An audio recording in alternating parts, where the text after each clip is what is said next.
Who does this clown think he is? Seriously, Matt. Is your position faith-based or evidence-based? Because it's based. That's it, man. It's based.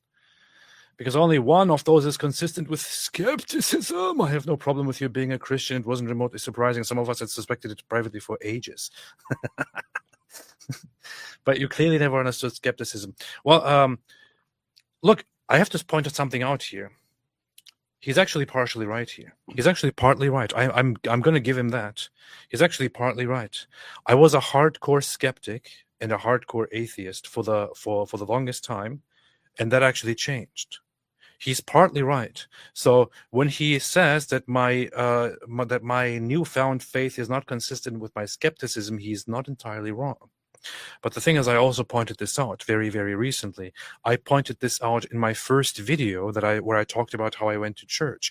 I pointed this out in the first instances where I talked about changing my beliefs and so on. I pointed this out quite often. In fact, I pointed it out even in a private conversation, David, to you weeks ago or months ago. I don't know when that was.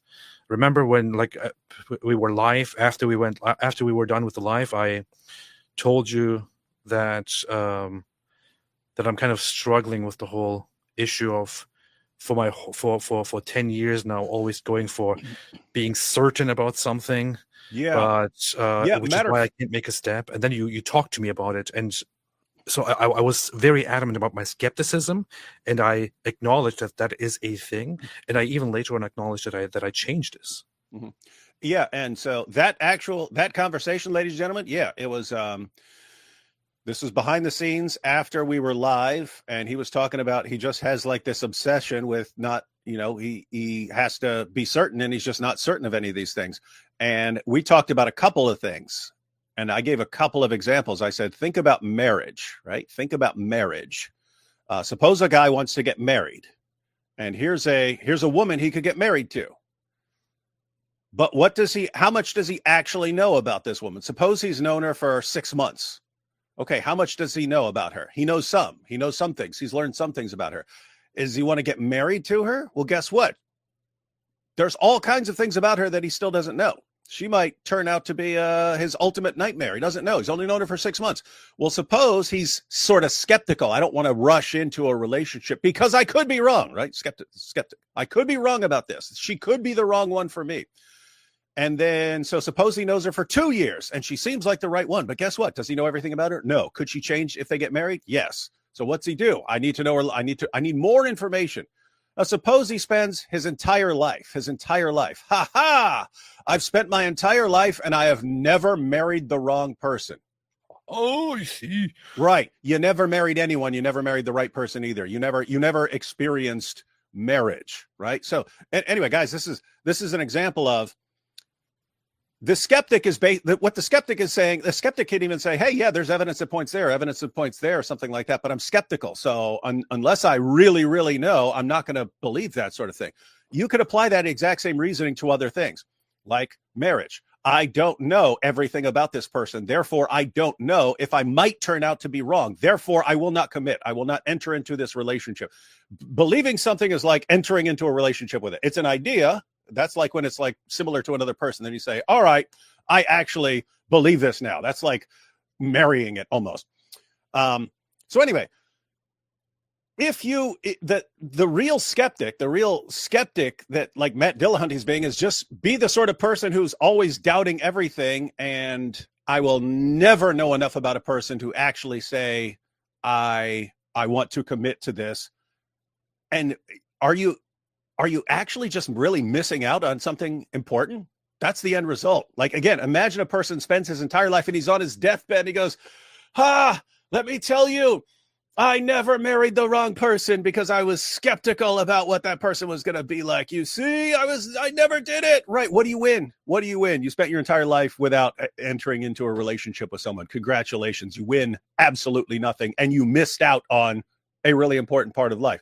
So that's one thing. And the other thing I pointed out, I mentioned William James in his essay, The Will to Believe.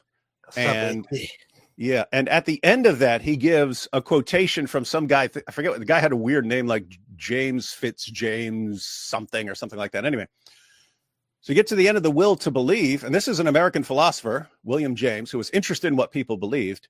But he gives this example that this other guy was using. The guy said, basically, imagine being on top of a mountain in a snowstorm. So you go hiking, you're up on a mountain, all of a sudden there's a snowstorm on the mountain. You're looking around, you don't know how to get down.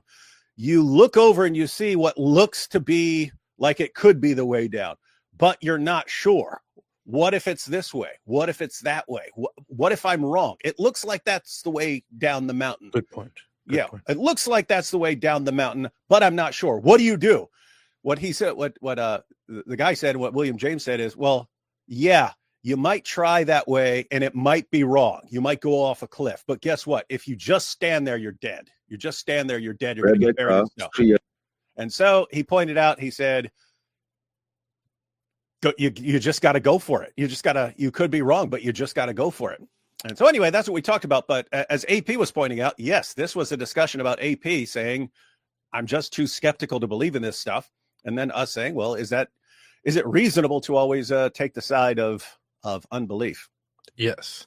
And so I acknowledged quite a while ago that I dropped some of my skepticism and decided to go into a new direction. And the direction that I went to is less about having 100% certainty about things, but more about simply not necessarily waiting to be 100% sure about something, but rather trying, or maybe just, if you want to call it, leaping, right? Walking into something that I that I see evidence for, and that I also really very, very much like. And I will say very, very honestly, I thought in the past I did consider this kind of like embarrassing or weak or bad to say. I now don't. I actually very happily will say it. My step toward Christianity is not necessarily fully motivated by knowing or believing that it is true. It is more so motivated by, of course, it has an aspect of believing that it is true. It has an aspect of believing in it, but there is also a great part of it which has to do with how I feel about with how I feel about it, how I feel with it, with how I feel about Jesus, how I feel that Jesus is an amazing figure. I had no trouble attaching myself to the figure of Jesus, to the concept of Jesus as my Lord, that I pray to, that I communicate with, that I think of, and I also had no problem at all being part of the Christian way, because I felt like it is really good. I like it. And to be very, very honest, coming from a purely atheistic, skeptic point of view, I thought to myself at some point, if I'm an atheist, if I'm a skeptic, and if, with all the honesty that I've had over the years, I've acknowledged to myself that there is no ultimate, meaning to everything, to anything. I acknowledged ages ago that there is no, ulterior meaning, that there is no ultimate meaning, there is no exterior meaning, there is no inherent meaning to anything. We simply exist in a universe, and we make up our own goals and our own purposes, and we live through it, we live by it, and we die, and we go away. What could possibly be so wrong in this system to go and be part of a system, or of a religion, of a life, of a way that evidently is a very stable, a very good one that is full of peace, and one that brings lots of fulfillment, one that I can find a lot of fulfillment in? What's really so bad about it? What is really so bad about it? Well, what really motivated my step was acknowledging that, acknowledging also how good I feel about this, how I feel like this is it wouldn't at all feel like a mistake for me to go into being religious, into going into Christianity. It's actually it's very sweet. It's very good. It's very pleasant. It is very fulfilling.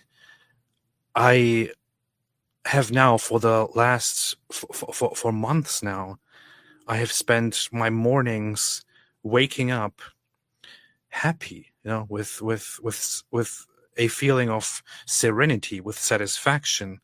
I actually spend my mornings now getting up and standing and praying for, I don't know, like 10, 20 minutes or something. Going by a prayer rule and going through with it meaningfully and devoting myself to it. And it makes me happy.